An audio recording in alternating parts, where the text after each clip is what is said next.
Hey everyone, welcome back to GJ's and Studios Eating Cereal, my producer podcast with bowls of sweet insight from your favorite artist. I'm your host, Mesophonic. Today I'm super stoked to have Shank Aaron on our podcast today. Shank Aaron has been making his mark in the Denver bass scene for years. Well, let's dive into our conversation. Hey Shank Aaron, thanks for coming on the podcast today. Yo, what's up? Thank you so much for having me. Yeah, my pleasure. We just ran into each other the other day in Denver. Yeah, at the Excision show. Yeah, now we're here. That's how it starts, and this is where it's at. Yeah. You want to see the cereal I chose for you? Yeah. I picked Honey Nut Cheerios because I thought it was really funny that you posted on Twitter that you keep getting stung by bees. So I thought I'd just give you a peace offering so they don't sting you anymore. Yo, that's a deep cut. I was actually wondering what the backstory for the Cheerios is going to be, but yeah, I'm having kind of an issue with bees, and I've always been a friend of bees. I like them, and I thought they were cool, but they just have been stinging me all the time recently. I actually got in big trouble at Lost Lands last year because I got stung on the first day, and then I stayed for the whole weekend. And by the time I got back, it had gotten so infected that my arm had turned purple, and it was really gross. And they had to put me on antibiotics and stuff. Wow. So. Yeah, but the nurse who was treating me for it was like, "Why didn't you come in as soon as this happened?" And I was like, "Oh, I was at Lost Lands." And she's like, "Oh, okay, yeah, I understand." Yeah, that makes so I was like, "You gotta stay." Yeah. Do you want to pour a bowl? Let's do this.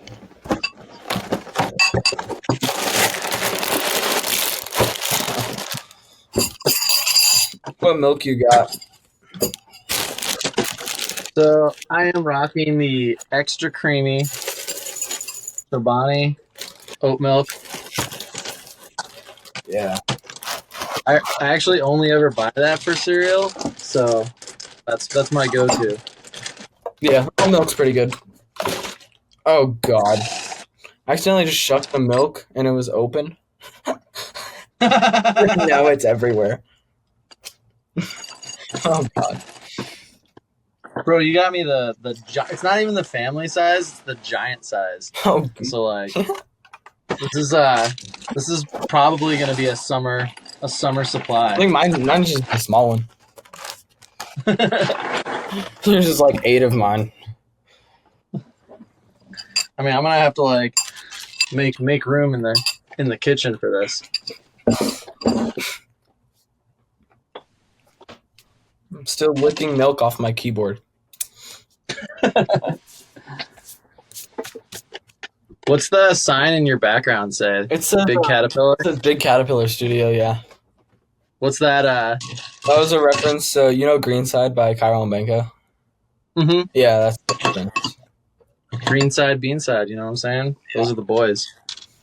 Yeah, it was one of the first shows I went to was you at the Aggie, and that started changed my whole career and stuff. Wait, my show at the Aggie? Yeah, 2 or 3 years ago or whatever that was. That's crazy. Yeah. I'm glad that I could have a positive effect on any other producers and getting them to want to do this. Yeah, it was just really hard for me at the time to stay up to the headliner, so. I get that. Yeah. It's really hard for me to stay up to the headliner. Even if I'm the headliner sometimes, I'm usually pretty tired. Yeah. That's why I like those festival bookings where you get to play at 4 in the afternoon and then you're good for the rest of the day. Yeah. Festivals and stuff, you can just stay till 10 and then go. Yeah. It's pretty awesome. Sweet. What's it like? Are we digging into this? I'm ready to go. I've been prepping for this all day by not eating breakfast yet. Wait, isn't it 3 or something? Yeah. I slept in pretty hard today, so this is my morning, so. Yeah. All right.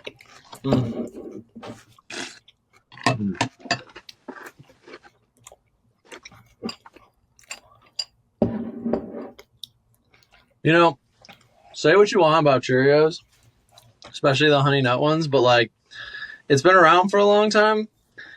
Like when you got it right, you just got it right. You know, like you don't have to change nothing. That was the first Like I time think I've they ever nailed done it. it. Really? Yeah. Wow. Yeah, I think these have been around like as long as America has. Like it's just it's like the oldest cereal ever. And like it's still the biggest shelf at the grocery store. So you know that they just got it right the first Yeah, they time. got it.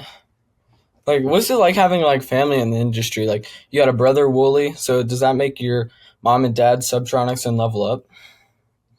I feel like those are like my cousins, but like Adam um and his now fiance Rachel and Jesse and Sonia are all like super best friends. Mm-hmm. So they all kind of seem like family in a weird way. Um but it's definitely really strange because like I don't know, do you have any siblings? Yeah, I do. I have a brother. Yeah, and so like don't you kind of treat them like different than you would treat like a normal person on the street? Like you know them better. They can't get away with shit. Like you give them a hard time if they're like messing up. Yeah. It's like the same thing, only my brother's like wildly famous. So like I think it's funny cuz everyone else is very like especially when they meet him for the first time, they're very like nervous around him and they're like overly nice and like very cautious on what they want to say. Mm-hmm. And then just like walk in and like I don't know, like pinch him or like give him a noogie or something, and like because he's my little brother, so like like I still treat him like a little brother even though he's like very very Oh, wow. famous. Yeah, I tried to get my brother to make music. He made one EP, and then he was like, "This isn't fun." I'm like, "It is very fun," and he just like left.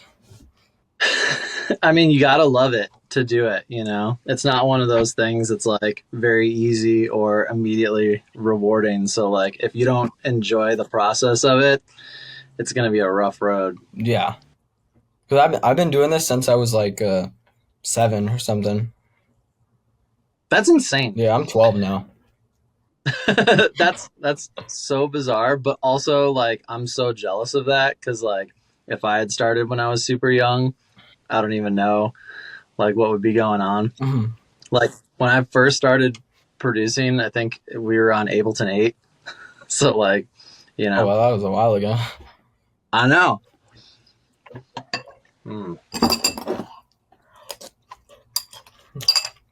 How did you get like started making music and stuff? I actually did it like kind of the opposite way a lot of people do. I was DJing first, and because I just saw DJs playing, and I really wanted to do it, so I started downloading music and building up sets, and then just playing in my bedroom, and eventually found my way into like, I wouldn't call them like I don't know what the equivalent of the open mics are, but I know like Submission always does their like Electronic Tuesdays and like stuff like that where like kind of like anyone can sign up and get started. So I feel like I kind of did stuff like that until I got comfortable with it. But pretty quickly from doing that, I just wanted to like make my own music so that I could have stuff to play that was like, I don't know, exactly what I wanted. Yeah. I got into it. I started with mixing, and then about like a year or two ago, I think it was 2 years ago or 3 years ago, I started producing. That's a good time to do it though, because you have so much extra time to devote to that. I had a place that we were playing in Boulder, and it was called the B-Side Lounge. It's like not still around anymore. And one of the other DJs who was doing that was Dirt Monkey. So we met each other through that, and then he was kind of the one who was like, he had Ableton first, and I didn't even have it, and so he would like invite me over to his house, and we'd like make beats and like make stuff together, and like watch videos together, and like he was the first one to show me like Rusco tutorials and all sorts of like crazy stuff like that. So like we both kind of started with the DJ thing, and then like got into producing together. Yeah, I remember hearing Cooks of Hazard for the first time, and I was like so hyped. I was like got out of my chair and started like just going wild. That's a super fun one. We're actually working on like basically like Cooks of Hazard Part 2 right now. Mm-hmm. So we'll be looking out for that one soon. Yeah, that'll be fire. I guess next bite, next question. I'll do it. What are like the benefits and challenges of being an independent artist? When you say like independent, you mean like as like not part of a group, like just one person? Not two people, just one person. Yeah.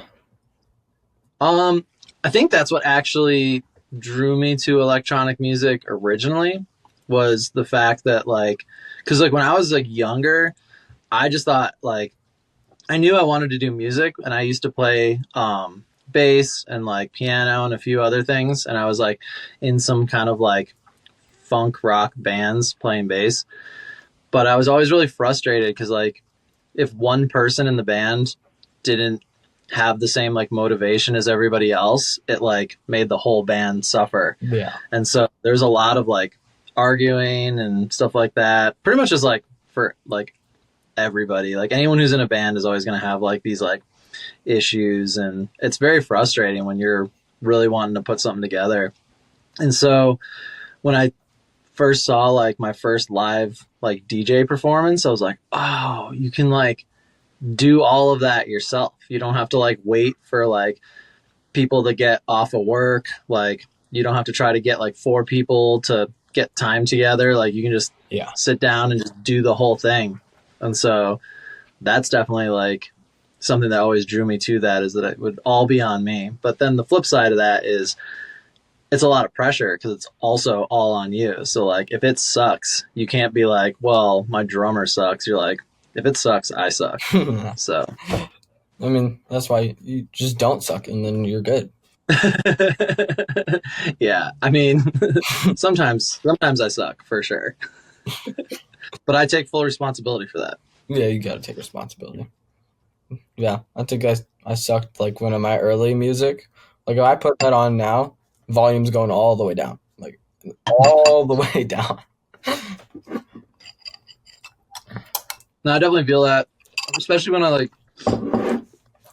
when I go through like old Spotify or anything like that, because you can't like take stuff down from there. But you can't? No, the labels can, but you personally can't. And I have some old songs that I don't really like anymore, and I just wish weren't on there. Mm-hmm. And either the label doesn't exist anymore, or you can't get in touch with them, and like, so it just stays up forever as like a reminder of like, it's cool because it's like where you started, but it's also just very cringy. Yeah. Yeah, I think that one song that got me to know you was Welcome, Doug. Oh, nice. I was listening to that like a couple minutes ago. Nice. I still play that one a lot. That's like, I made that one specifically for live sets. Mm-hmm. And like I still play it because it's like so fun for me to play. Yeah, it's a good song. Thanks. I appreciate that. Mm-hmm. Do you know where the sample for that is from? No. It's from an old episode of Seinfeld, where Kramer's pretending to be like a hotline that you call up to see what time movies are, and he would just do this like fake voice to be like, and people were calling him up all the time, and he would like tell them what time the movies were, and he was just like looking them up himself. And I just thought it was like a really obscure, funny reference to put in, and so I threw it in there. It's like one of my favorite shows ever. So he just went on and he's like, "Hello and welcome to your worst nightmare." Pretty much. Well, so the way the episode goes, the guy who did the voice of the one that everyone's trying to call, but it's like they're getting the wrong number and getting his like phone number, mm-hmm. gets at him and finds him, and then he calls him with that, and because he's always answering the phone like, "Oh, hello and welcome to Movie Phone." And this other guy who he basically stole the job from calls him up and he's like, "Hello and welcome to your worst nightmare." That's funny. I'm turning the youth on to vintage Seinfeld episodes. It's all worthwhile now. Mm-hmm. Do you have any advice for not young, but like any producers that want to just get started? I don't have a lot of advice because I feel like everyone's journey is kind of like different. Like what works for some people doesn't necessarily work for everybody. But I feel like the one thing that I feel comfortable telling people is that like they should take their time when it comes to fully releasing their music. Mm-hmm. I think that a lot of kids feel like there's this pressure that is like, as soon as they get their first song like fully done, they're like, I got to shop it to a label. I got to put it up on Spotify. I got to like do all these things. And kind of like what we were just saying before, later on, you're going to look at that stuff and regret it. Mm-hmm. And a lot of times you can't take it down. Yeah. So like I would just say like, you know, do it for the love and like, you know, make music that makes you happy and show it to your friends, show it to your family, like show it to like everybody, but like, don't be so like rushed to like present it to the whole world until like you've been doing it for a little while and like you're really having fun with it and like really comfortable with it. Yeah, I 100%. Because I think that. Yeah, keep going. Sorry. Oh, sorry. I was just like, the last bit is I feel like that can really mess up kids when they're first starting out. Because like if they make something, it's probably going to suck in the beginning, just regardless. And if they show everyone, like if they put it on the internet and a bunch of like random people across the internet are like, this sucks, like that could make you not want to continue to do it. And you'd like never really realize your full potential. Yeah. I have this whole folder of like 5 or 6 songs of unreleased songs that have been sitting there for all the way from 10 months to yesterday. So yeah, you just gotta wait till a label or you feel ready grabs it. Yeah, I like to think like wait until like people are kind of pressuring you to release it, you know. Mm-hmm. like other friends or like people in the industry, or like if labels are hitting you up, then you like know it's like it's better to wait too long and like, you know, really like milk that out, no pun intended, then try to do it too early and then just like it not do well and then you feel bad about it. Well, next question.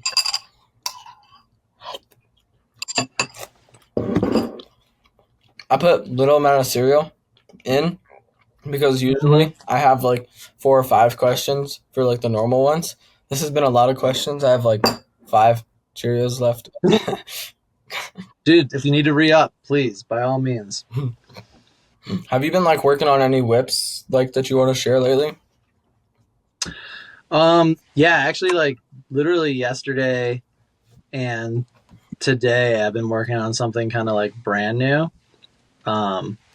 It's kind of a weird one for me, because it's like just a little bit like more abstract and kind of spacey and like Wookiee, but I've really wanted to do something like this for a while and I couldn't sleep like 2 nights ago.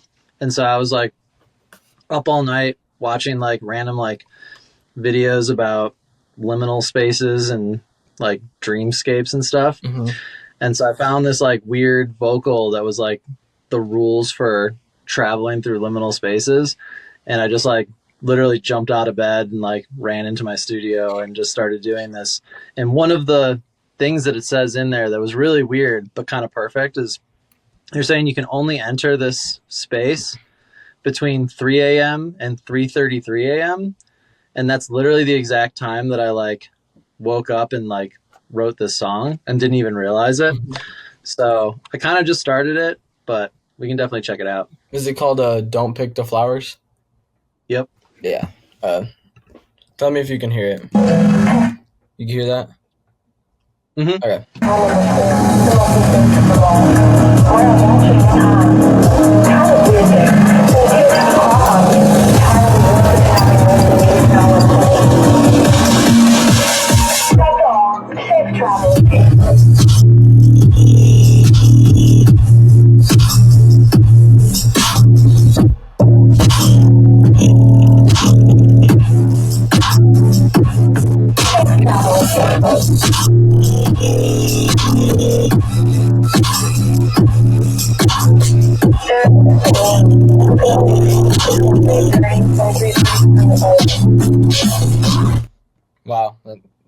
that one hits pretty hard on my system.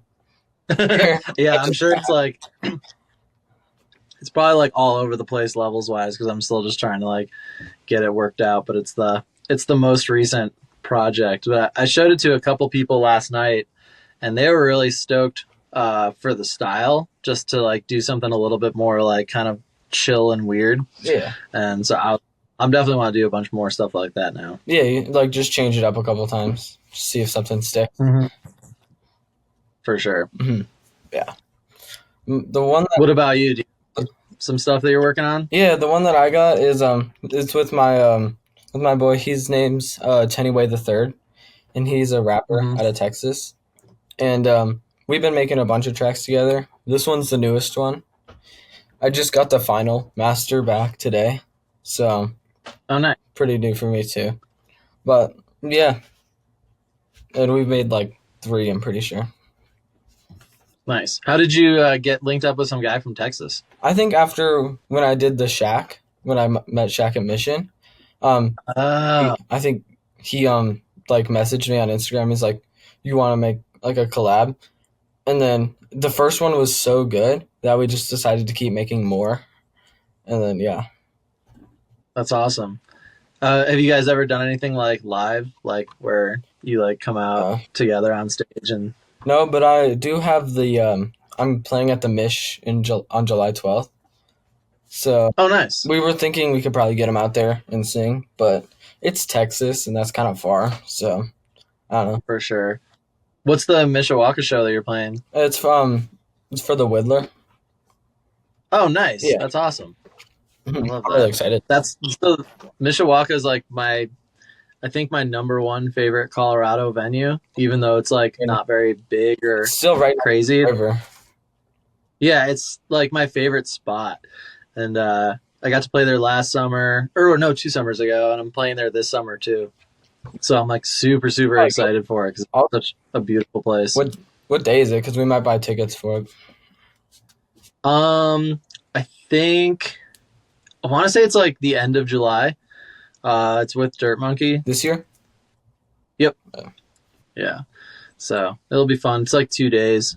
So yeah, I think I'm playing on the second day. But I just love being up in like the Poudre Canyon area and like having all those like, deep canyons and the river and everything. It's so nice. Yeah. Do you want to run song? Yeah. I skipped ahead a little bit because it's kind of a long intro. And oh yeah. But what's after life? I'm an Eagle Scout. You get it or die. Give me a shot. Bros name is Jack. We don't fit in no box. I turn a pig. We pig lies. Shit getting real. No TikToks. Whole crowd they go, hey, this where you wanna be. I'm on a new way. You were about to see. I'm starting pretty up. In my own lane. Ain't no virgin. Mesophonic gets anyway. The third person. With the omniscient views, no matter which angle you see it from, I'm in the blue, they said.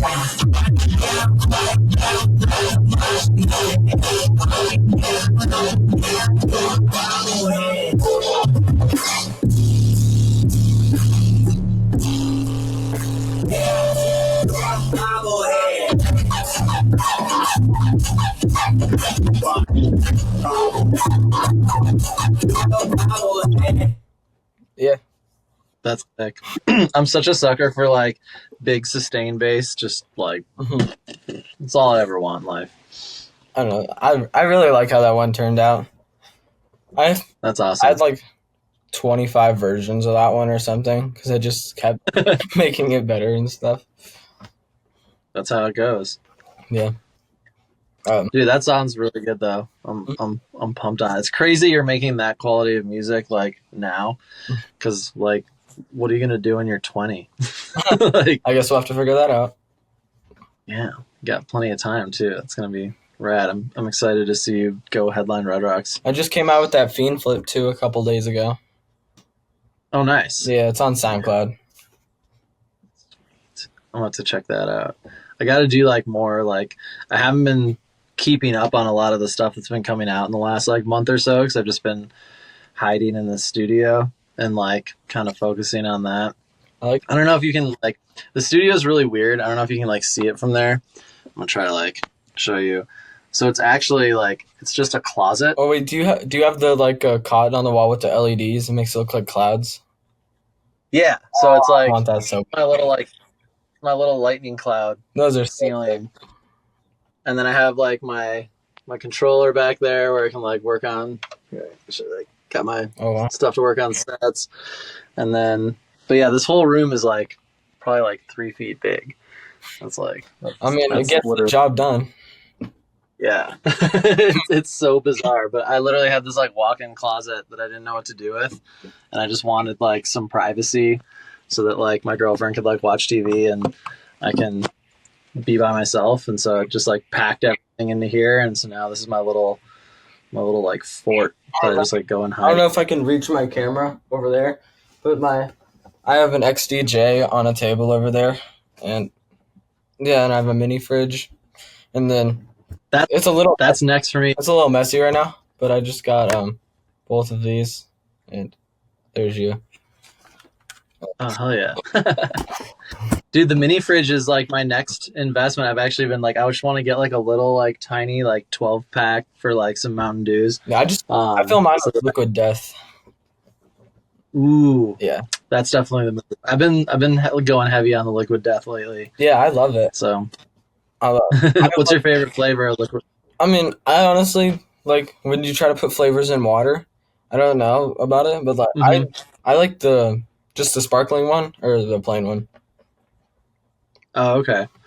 I've been like going really hard on the green tea one. Like I like the green the half iced tea, half lemonade, and then the green tea one. That's actually the best one. That's the best one.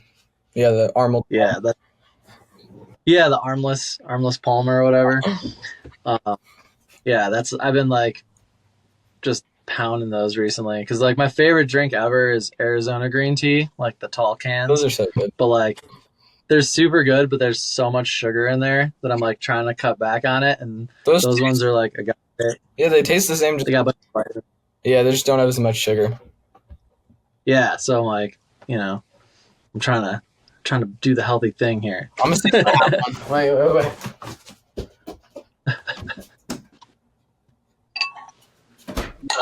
I drank them all.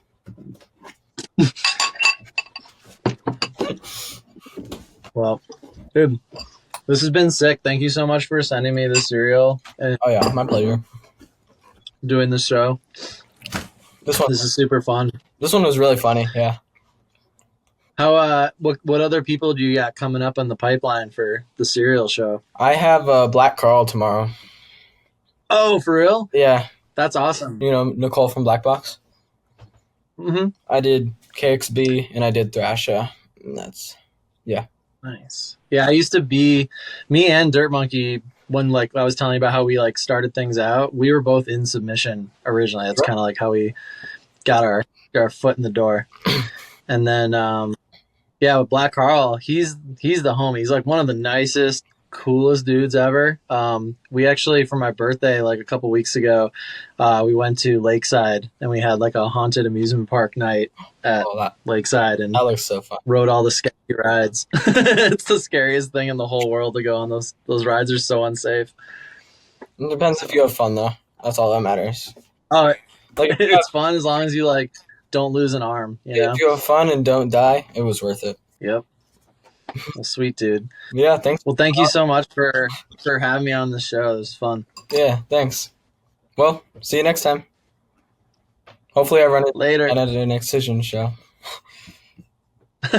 When you do, make sure to come set up. Did you see those bubbles that went over or the balloons that went over your screen? I feel so festive. It's like a celebration. No idea what that was. I thought you did that. No, that I think it's like reactive to like certain interactions that you do or something. Like see ya, and then you do like this. And it goes, woo!